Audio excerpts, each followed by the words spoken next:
محمدا رسول الله ويقيني. Tentang akhlak Nabi SAW.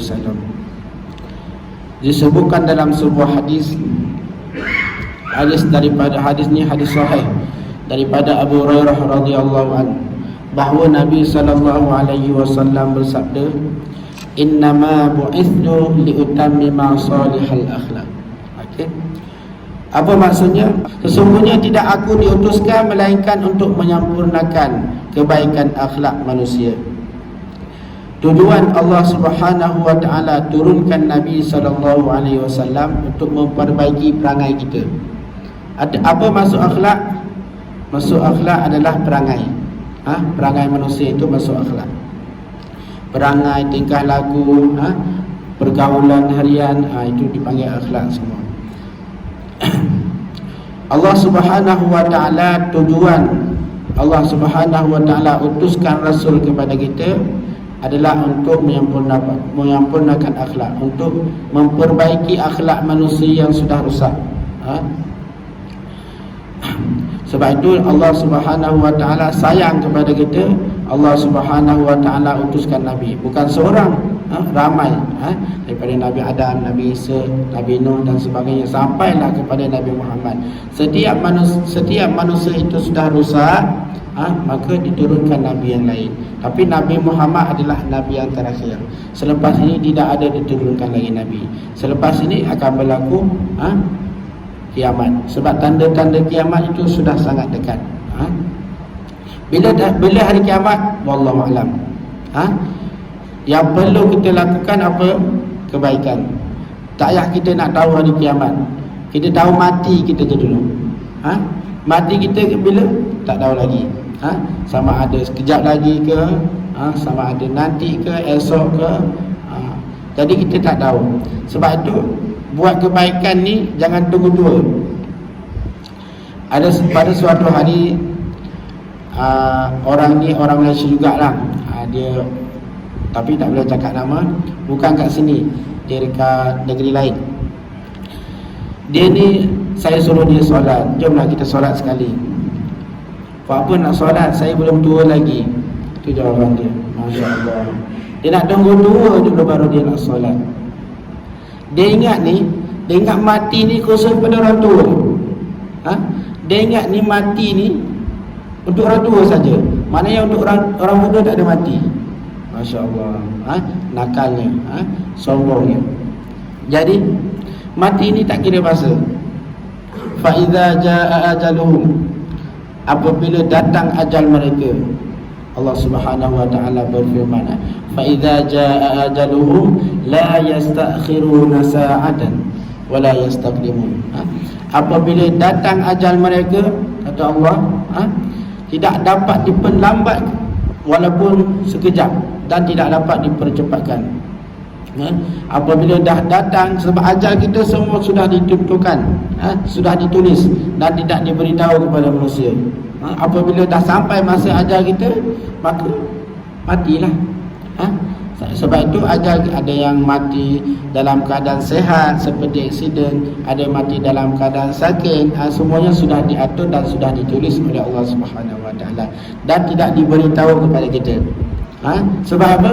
Sebab Allah nak kita berusaha untuk sebaik mungkin untuk hari akhirat kita. Macam kita nak ujian kan. Kalau kita dah tahu tarikh ujian, kita dah set masa dah. Dah set masa dah. Seminggu terakhir study week dia panggil. Minggu terakhir dia dah kena start study. Sebelum tu dia main-main. Allah Subhanahu wa taala lebih sayang kepada kita. Dia nak kita selalu taat kepada Allah. Tak kira bila masa muda ke, masa tua ke, sentiasa taat kepada Allah. Maka sebab itu tidak diberitahu bila ajal kita mendatang. Okey. Itu sebutkan dalam hadis, tujuan Nabi Allah Subhanahu wa taala turunkan Rasul adalah untuk menyempurnakan, untuk memperbaiki akhlak manusia. Maka ikutilah Nabi SAW. Macam mana kita nak ikut Nabi? Ikut sunnah Nabi SAW. Tak tahu, belajar. Sebab tu Iqra itu lebih penting. Apa-apa pun membaca. Laqad kana lakum fi Rasulillahi uswatun hasanah. Firman Allah Subhanahu wa taala dalam surah Al-Ahzab ayat 21. Laqad kana lakum, demi sesungguhnya adalah bagi kamu fi Rasulillah, pada diri Rasulullah itu uswatun hasanah, contoh teladan ikutan yang baik. Allah Subhanahu wa taala telah beritahu kepada kita sesungguhnya pada Rasulullah itu adalah contoh ikutan yang terbaik untuk kita. Sebab itu jangan ikut selain daripada Rasulullah. Cintai sunnah Nabi sallallahu alaihi wasallam. Orang yang mengikut sunnah Nabi sallallahu alaihi wasallam, kita kena cinta dia. Cinta dia adalah cinta kerana Allah. Sayang dia adalah sayang kerana Allah, sebab dia ikut sunnah Nabi sallallahu alaihi wasallam. Kalau kita tak mampu lagi, jangan kita benci, tapi kita puji. Itulah sifat-sifat mahmudah yang perlu ada pada diri kita. Apa itu akhlak? Menurut bahasa, akhlak ini adalah ataupun dipanggil dalam bahasa Arab khulqu. Khulqu ini dari bahasa Arab bermaksud perangai ataupun budi, tabiat ataupun adab dan sebagainya. Akhlak ini terbagi kepada dua. Yang pertama dipanggil akhlak mahmudah, akhlak yang terpuji, akhlak yang dibawa oleh Nabi sallallahu alaihi wasallam. Diwajibkan untuk kita mengikut kalau kita nak syurga Allah Subhanahu wa taala. Akhlak yang kedua adalah akhlak mazmumah. Akhlak mazmumah, akhlak yang dibawa oleh syaitan. Akhlak mazmumah adalah akhlak perangai syaitan, akhlak yang dikeji, akhlak yang buruk, akhlak yang dibenci oleh Allah Subhanahu wa taala. Sebab itu setiap manusia sebenarnya selepas dia memayis, dia dah tahu dah mana yang baik, mana yang buruk, mana akhlak yang baik, akhlak yang buruk, dia dah tahu dah sebenarnya. Dia tak boleh membezakan mana yang baik, mana yang buruk. Sebab itu kalau ada orang bagi alasan, dia buat benda ni, dia mencuri, dia kata tak tahu benda tu tak baik, itu dia tipulah. Sebab itu sejak daripada kecil dia dah tahu sebenarnya mana yang baik, mana yang buruk, mana akhlak yang baik, mana akhlak yang buruk. Bahkan pada sekolah rendah pun dia dah belajar mana akhlak yang baik, mana akhlak yang buruk. Itu dia. Akhlak merupakan salah satu faktor utama bagi mengukur kesempurnaan iman seseorang hamba. Ini akhlak ini, kita nak tengok orang itu baik akhlaknya, sempurna iman ataupun tidak, tengok pada akhlak dia. Tengok akhlak dia baik tak? Dia suka mengumpat tak? Suka mencaci tak? Kalau dia solat berjamaah selalu, insya-Allah dia akan terjaga akhlaknya. Tapi dengan syarat solat jamaah itu solat jamaah kerana Allah, bukan solat jamaah kerana manusia. Tapi kalau solat berjamaah kerana manusia, adapun membuat apapun ibadat kerana manusia, adapun kerana benda-benda bukan selain daripada Allah, ini adalah rosak. Sebab itu ada manusia yang solat tetapi dia tak jaga akhlak. Sebab apa? Solatnya belum sempurna, imannya belum sempurna.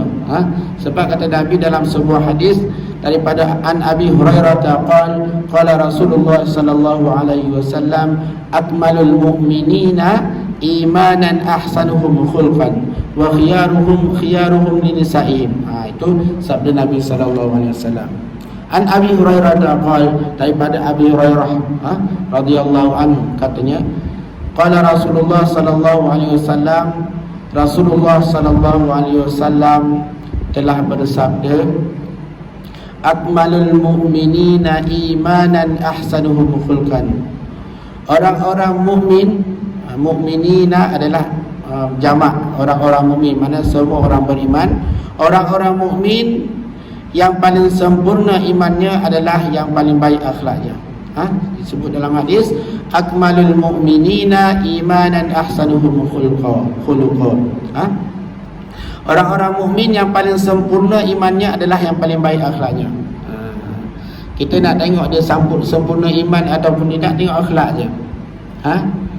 Kadang-kadang ada orang solat, rajin solat tapi akhlaknya tak baik.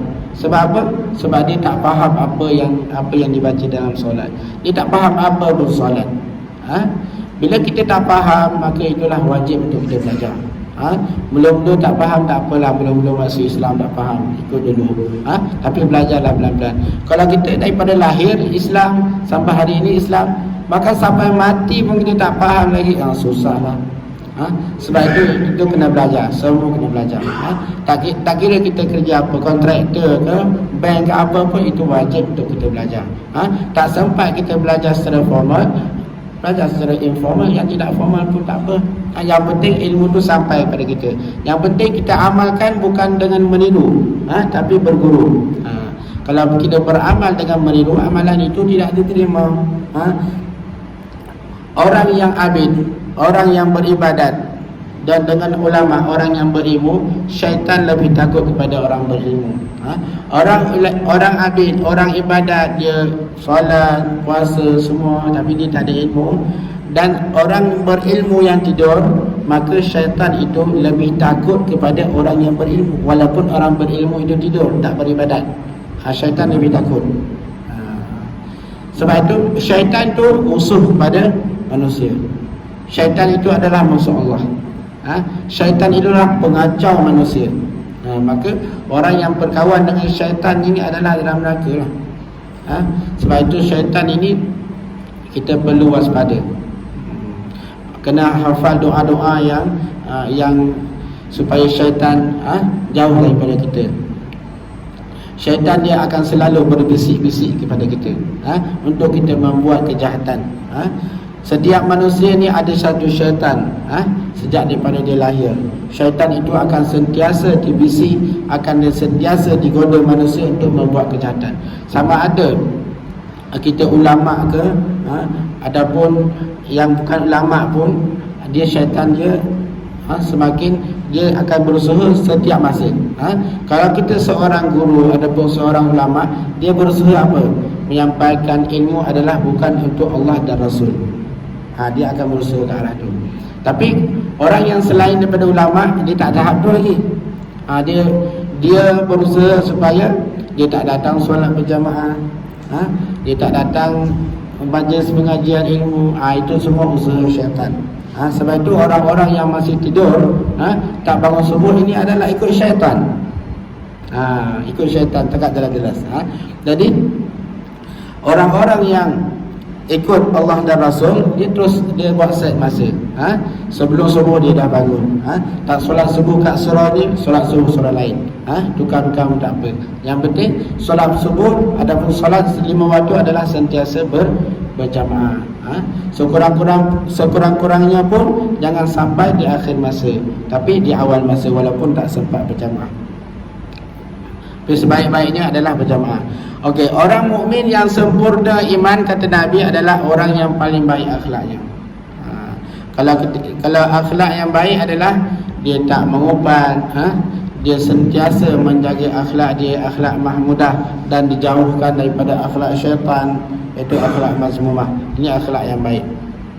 Akhlak ini bukan hanya kepada orang tua, tetapi kepada hanya dengan sebaya kita ataupun dengan lebih muda kita. Itu perlu jaga akhlak.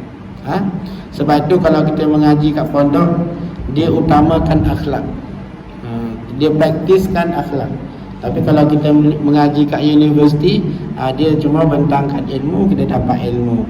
Praktikal kita sendirilah, sebab kita hidup asing-asing. Tapi kalau anak kita hantar pondok, insya-Allah akhlaknya dia akan dipraktis sekali kat sana. Itu kebaikan pondok. Akan dipraktis, akan dijaga dengan baik akhlaknya, sehingga kan bila kita balik ke rumah, masya-Allah sejuk hati tengok. Ini akhlak yang baik. Orang yang sempurna imannya, kata Nabi, adalah orang yang baik akhlaknya. Jaga sopan santun, jaga adab dengan ibu-ibu kita. Kita dah tua tapi ibu kita lebih tua lagi. Maka kita perlu jaga adab. Jangan kita rasa kita dah tua, ibu kita dah macam budak kecil. Orang manusia ni dia mula-mula kecil, baby dia panggil. Lepas tu peringkat kedua dia dewasa, remaja, kemudian dia tua, kemudian dia kecil balik. Kecil balik sehingga kan dia macam budak kecil balik. tak boleh cari rezeki dan sebagainya. Maka kita perlu ingat, masa kita kecil dulu, macam tu dia jaga kita. Nyamuk seekor pun dia tak bagi gigit. Macam tu lah kita perlu jaga ibu kita. Nyamuk seekor pun tak perlu gigit. Lagi-lagi lah keperluan harian. Ibu kita, kalau kita tak ada duit masa kita pergi solat zaman dulu susah kan. Zaman sekarang senang lah sikit. Nak cari duit pun senang, ada internet dan sebagainya. Tapi zaman dulu Masya Allah, zaman dulu, zaman muda-muda kita dulu, orang naik bisikal je. Orang naik kereta ni orang kaya gila. Tapi pada hari ini orang miskin naik kereta. Jadi beza zaman kita dengan zaman sekarang ni beza. Zaman dulu ibu-ibu kita sangat susah mencari rezeki. Dia perlukan kerja keras dan sebagainya nak besarkan anak dia. Tapi kita macam lag je, sambil tidur pun boleh buat kerja, sambil tidur pun boleh rasa duit. Itu kesenangan pada hari ini. Sebab tu mereka, ibu-ibu kita, ayah-ayah kita, ayah dan ibu kita masa kita kecil dulu, dia jaga kita. Tak cukup duit dia berhutang, tak cukup duit nak bayar yuran pengajian, tak cukup duit nak besarkan kita, nak bagi duit poket dan sebagainya, dia sanggup berhutang. Pada hari ini giliran kita pula. Kita semua dah dewasa, semua dah tua kan. Giliran kita pula, kalau kita ada ibu kita, masih ada ibu kita, maka utamakan keperluan ibu kita dulu dengan keperluan kita. Sebab mereka dulu dia utamakan keperluan kita, keperluan anak dia, keperluan kita lah. Dia sanggup tak beli baju untuk dia beli baju untuk anak dia. Kita sanggup tak hari ni? Sanggup tak sanggup? Kalau nak syurga kena sanggup. Kena paksa diri. Utamakan ibu dulu. Belikan baju untuk ibu.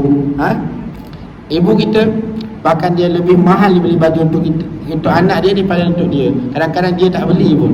Zaman dulu susah duit. Tapi pada hari ini kita senang duit, senang nak dapat duit. Maka utamakan keperluan untuk ibu kita dulu. Kalau nak raya kita pun ibu kita pun nak raya, maka utamakan untuk ibu kita. Keperluan harian, makan, minum dan sebagainya, ini tanggungjawab kita. Lelaki ini sangat penting sebab dia syurga dengan ibu dia. Perempuan dia syurga dengan suami dia. Tapi jangan abaikan ibu bapa. Sebab kalau tak ada ibu, tak ada suami. Suami berjumpa selepas umur 25 tahun, selepas umur 20 tahun. Tapi ibu berjumpa daripada sejak lahir sampailah kita dewasa, sampailah dikahwinkan kita. Maka jangan lupa ibu. Apa pun jangan lupa ibu. Lagi-lagilah jenis perempuan yang bekerja, maka itu kena ambil berat lah untuk ibu. Yang tak bekerja pun kena ambil berat juga untuk ibu. Sekurang-kurangnya jaga dia apa yang boleh dijaga. Okey, kata Nabi lagi sambung daripada hadis ini, wa khiyaruhum linisaihim, kata Nabi, dan yang terbaik di antara mereka adalah yang terbaik untuk isteri-isterinya. Orang yang terbaik akhlaknya, kata Nabi, adalah orang yang paling baik akhlak dengan isterinya. Apa maksudnya? Tuan-tuan dan puan-puan, kita hidup dengan orang lain dia sekejap je. Jumpa kat kedai kopi, jumpa kat pasar malam kalau pergi pasar, jumpa kat surau, kat masjid dan sebagainya, dia jumpa sekejap. Tapi jumpa dengan isteri ni dia bukan sekejap. Dia selalu jumpa.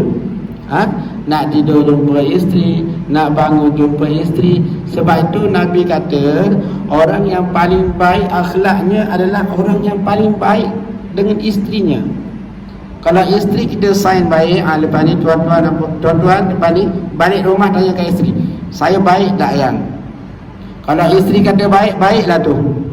Kalau isteri kata abang tak baik, tak baiklah tu. Kena sedar. Kalau isteri kata tak baiklah tu, memang tak baik. Jangan cakap saya baik, tak baik juga. Sebab itu kalau isteri dah sign baik, itu baiklah orang tu. Siapa kata? Nabi kata. Nabi ini adalah utusan daripada Allah untuk memperbaiki akhlak. Sebab itu tuan-tuan dan puan-puan, syaitan ini adalah musuh yang nyata bagi manusia. Dia menggoda kita, dibisik dalam hati kita daripada muda sebelum kahwin, dibisik untuk buat maksiat. dibisik untuk buat maksiat dengan perempuan. Sebab itu orang yang kalah syaitan, dia terus ambil tindakan untuk mengikut Nabi SAW, iaitu berkahwin. Orang yang dah berkahwin pula, syaitan ni dia bijak juga. Dia dah ikut sunnah Nabi, dapat pahala berkahwin semuanya. Tapi syaitan ni dia tak habis lagi membisik. Dia membisik lagi untuk bercerai. Untuk bercerai. Ini bisikan syaitan. Masya Allah. Syaitan ni dia punya usaha Masya Allah memang sangat-sangat bahaya. Orang yang terbaik, orang yang paling baik akhlaknya dengan isterinya, itu orang yang terbaik. Maka lepas ni jagalah akhlak baik dengan isteri. Kalau dia kata abang baik, maka kita memang baik. Kalau dia kata abang tak baik, maka tak baiklah. Maka itu kena jaga. Yang pertama kena jaga akhlak dengan isteri, sebab isteri sentiasa kita bersama dia. Mana pun kita berada, isteri akan didampingi. Isteri menjadi tulang belakang untuk menjaga kita. Maka panggil hablum minallah wa hablum minan nas. Jaga akhlak dengan Allah, membuat apa yang Allah suruh, dan jaga dengan akhlak dengan manusia, terutamanya adalah dengan isteri kita. Jangan duk marah selalu, tapi duk senyum selalu. Isteri buat salah pun senyum. Pada ada, saya nak bagi tahu satu kisah tapi dah habis masa sikit je. Okey. Anas bin Malik ini adalah seorang sahabat Nabi. Anas bin Malik ini adalah sahabat Nabi yang menjadi pembantu kepada Nabi sallallahu alaihi wasallam. Dibantu Nabi. Okey, selama 10 tahun. Dia kata, Anas bin Malik kata, Nabi sallallahu alaihi wasallam tak pernah marah dia. Walaupun dia buat silap, dia tak pernah marah. Tetapi dia senyum. Itu Nabi. Maka kalau kita nak cinta kepada Nabi, kita ikut cara Nabi. Orang anak buat salah, tak perlulah marah-marah, senyum, nasihat baik-baik. Kalau kita anak nasihat dengan baik, dia akan ikut cara baik. Kalau kita nasihat dengan cara tak baik, dia akan menjadi degil. Macam tu. Begitu juga isteri, begitu juga suami dan sebagainya. Ini kalau ikut jalan yang baik, dia akan jadi baik. Kalau ikut jalan yang tak baik, dia akan terus tak baik. Sebab itu saja yang dapat saya sampaikan. Sebenarnya saya nak sampaikan banyak lagi, tapi disebabkan masa terhad sangat, maka kita berhenti di sini. InsyaAllah kita akan sambung bulan hadapan. Maka yang baik itu adalah datang daripada Allah. Maka ambillah, amalkanlah, supaya semoga Allah Subhanahu Wa Taala menerima semua ibadat kita. Amin ya rabbal alamin. Okey, yang tak baik itu adalah disebabkan kelemahan diri saya sendiri. Saya mohon ampun dan maaf. Adanallahu wa iyyakum ajma'in. Assalamualaikum warahmatullahi wabarakatuh.